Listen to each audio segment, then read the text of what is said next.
What's going on, ladies and gents? Kage's here and welcome back to another video. Today, we're diving into Digimon Beatbreak episode 40 titled Unfading Night.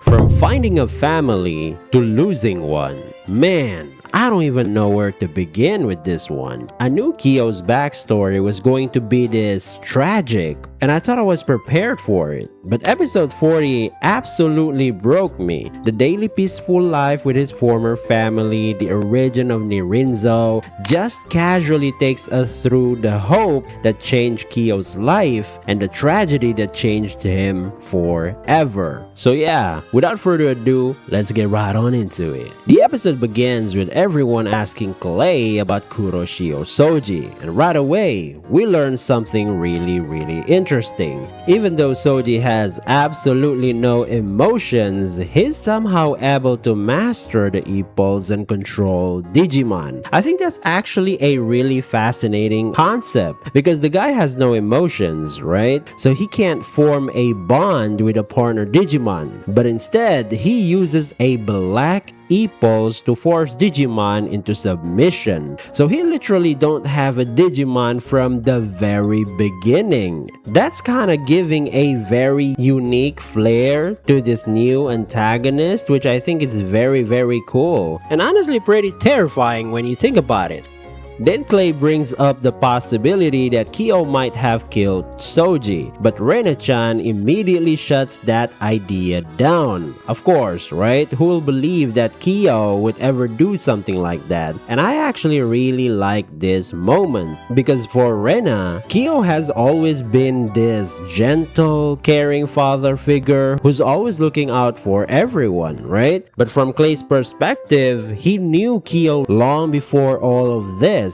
Back then, Kyo was only 11 years old when he joined Go-Gyosei. He was constantly overflowing with rage, and every target he set his sights on ended up getting deleted. His rivalry with Kaido is also shown here, right? Competing with each other. So from Clay's point of view, someone like that suddenly becomes this kind-hearted mentor, yeah, he'd naturally have a hard time believing it. And honestly, I think that's a really cool contrast. It really shows just how drastically Kyo has changed over the years. The Kyo from the past and the Kyo we know today honestly feel like two completely different people. And after hearing everything, Tomoro decides to search for Souji because he wants to bring Kyo back. And yeah, Clay kinda spilled the location too. Then we finally dive into Kyo's past. While fighting members of an organization opposing Chairman Wong, Kyo gets caught off guard and is suddenly attacked. Yeah, it's Arukenimon. I feel like we see her a lot now, right? Ghost Game is the last time she appeared, right? But I don't know, I'm not mad about it. I do really love her design overall. A bit creepy but also very unique, especially the lady form, right? So I ain't complaining about it, right?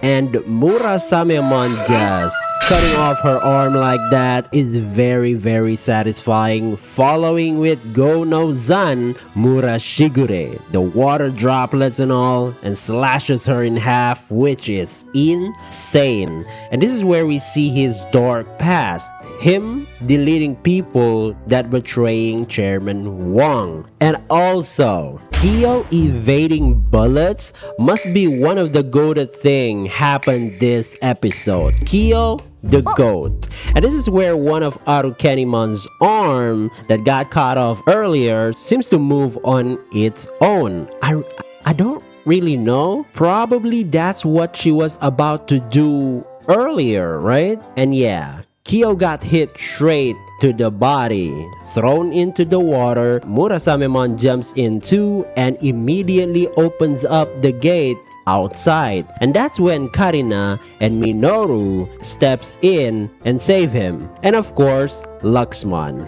Bro, I become a fan after this episode. This angelic little Digimon, the design and his personality here, very sorta like outgoing, positive energy and all that. Love his voice too. And I have to say, Karina-chan was absolutely adorable here. The school uniform, her voice, her personality, everything about her was just incredibly cute. And that kind of makes me more sadder, I guess, knowing what's gonna happen to her. Meanwhile, Minoru had this really fun older brother kind of vibe. They're not actually related by blood, but they're living together as a family. Then we learned something I thought was really interesting. The place they're living in is actually the exact same building that eventually becomes the Nirinzo that we now know of. It's also named Nirinzo, so yeah. Originally, it was an observatory where Minoru used to work, but after the Kano Island disappearance incident, it was abandoned. And eventually, Karina, Minoru, and all the Digimon started living there together. And I think this changes the way we look at Nirinzo entirely. Until now, we've mostly seen it as a facility that protects Digimon. But for Kyo, it isn't just a shelter. It's home. It's a place filled with memories of Karina, Minoru, and Luxmon, filled with family. And that alone makes this episode hit so much harder. As Kyo continues living with Karina and Minoru, little by little, his heart begins to soften. His new clothes actually very funny here. Well, he hated it at first too, which makes the whole situation feel so goofy. And one scene that immediately stood out to me was when Kyo refuses to eat. Minoru serves him Nirinzo special curry and simply says, "Eating means living." The moment I heard that line, I instantly remembered back in episode 2. I'm pretty sure it's the exact same thing Kyo told Tomoro when Tomoro was shutting himself off from everyone. And of course at the beginning, where Kyo said the exact same phrase Minoru did. We help each other when in need. And I absolutely love that connection because it tells us that this wasn't just some random phrase. It was something Kyo carried with him all these years. A lesson someone once gave him that he eventually passed on to someone else. And same thing with episode 7, if I'm not mistaken. The time when Tomoro makes some scrambled egg or something, which he kind of messed it up. Scrambled the hell out of the egg alongside the shell and all that. And by the end of it, he asked Kyo to teach him how to cook. And somehow Kyo makes this expression, sort of like hiding his face and feelings, and then proceed to look at the bracelet.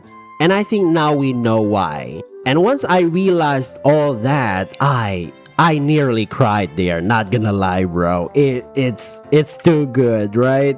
Then Minoru begins teaching Kyo how to cook. Kyo experienced their kindness, their warmth, their unconditional acceptance.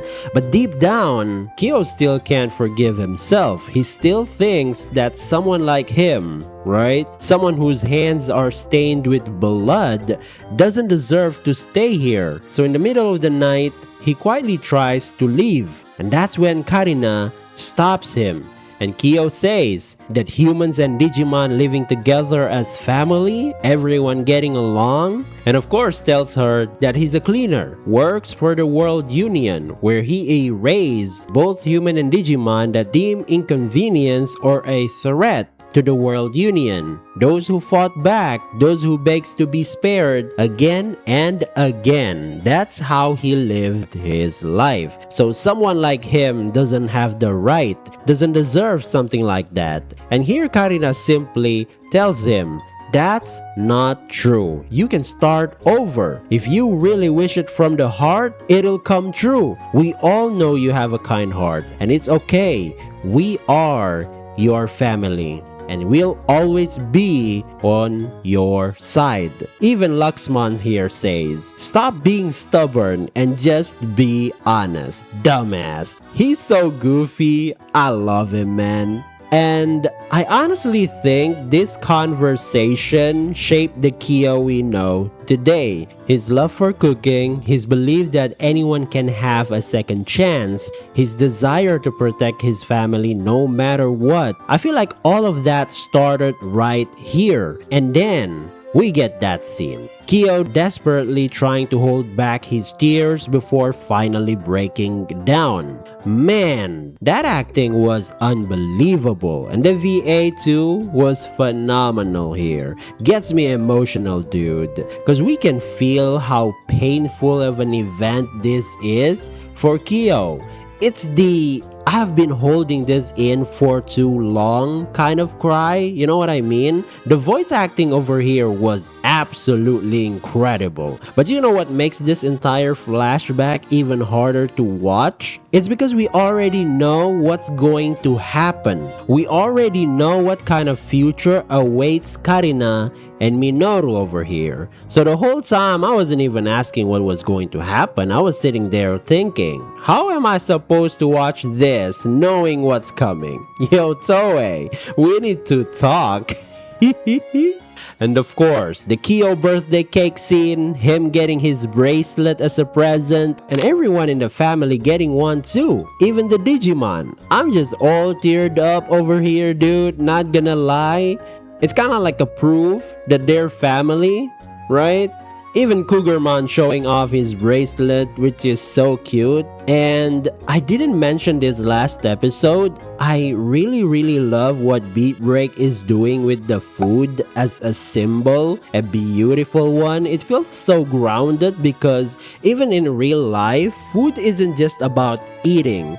It's about the comfort, the family, and feeling like you belong. Sometimes one good meal can make a bad day just a little easier to get through, right? And so eventually one day, Minoru and Karina haven't returned home yet. Kyo starts getting worried. Then suddenly, Luxmon, while badly injured, appears. Luxmon tells Kyo that the baby Digimons have already been deleted, that Karina and Minoru are in danger. And after delivering that message, Luxmon disappears as well. And Kyo rushes to find them. But when he finally arrives, he sees Karina and Minoru covered in blood. And then, Karina's final words weren't about herself. She simply told Kyo to run. Even in her final moments, dude, she was still worrying about Kyo's safety. Man, that really hurt. Kageromon then detects Souji's scent and informed Kyo, and the two of them finally meet. Souji says that Chairman Wong asked him to search for Kyo, and it seems that Souji tried to delete the unregistered Digimon that he found here, which is the Nirinso Digimon, and while trying to protect these Digimon, the two of them sacrificed themselves for their family. And since they got in the way, Souji just gets rid of them. And soon after he said that, Murasamemon instantly moved in to attack Souji and fight against Piranimon. And we can see how mad Kyo is by looking at his E-Pulse, dude. That is crazy. And this is where Souji, for the first time, feels the emotions of fear, imagining himself getting cuts in half as he watched his Piranimon cuts in half by Murasamemon. And as Kyo corners Souji, dude is already out there talking to himself, asking what he have done to him, what is this emotion that he just felt, and how his thirst is finally gone, right? And consumed by grief and anger, Kyo completely loses control, and Kyo pushes him off a cliff and finally gets his revenge. But revenge doesn't bring anyone back. Karina and Minoru are still gone, and Kyo just completely breaks down as he says, if I'd never met them, none of this would have happened. That was devastating. And with that, The flashback finally comes to an end. Now I'm honestly really curious to see how Kyo eventually recovers from all of this and how that journey ultimately leads to the formation of the glowing dawn. Might be the time he first met Yoshi and Maki, right? Now the story returns to the present. Kyo heads toward his promised meeting with Souji, but when he gets there, Tomoro is already lying on the ground, collapsed right in front of Souji. The moment Kyo sees that scene, it perfectly mirrors the day he lost Karina and Minoru. You can literally see the trauma coming back all at once, because from Kyo's perspective, he's about to lose his family all over again. Seriously, this episode was just way too painful, because honestly, I don't think I'm recovering from this episode anytime soon, man. Next week, we'll finally get Golden Tomorrow. The Kyo arc finally reaches its conclusion. Will Murasamemon finally achieve his mega level here? I think the flags are all there and practically screaming at us at this point, but personally, I got the feeling that he might not evolve. Like, Murasamemon is already OP enough to slaughter all 3 of Souji's Digimon all at once at this point, right? So for him to evolve into a mega form, Souji has to evolve his Digimon first. Maybe evolve all 3 of them into mega, right? I mean, he got the white core with him, so yeah, I'm definitely excited to see what happens next. And alrighty, that's for today's episode. So guys, what are your thoughts on this episode? Did it destroy you like it did me? Let me know. And if you enjoyed the video, don't forget to hit that like button and subscribe to the channel. I would really appreciate that. Thanks for watching, and as always, this is Kage signing off. Stay sharp, and I'll catch you on to the next one. Peace.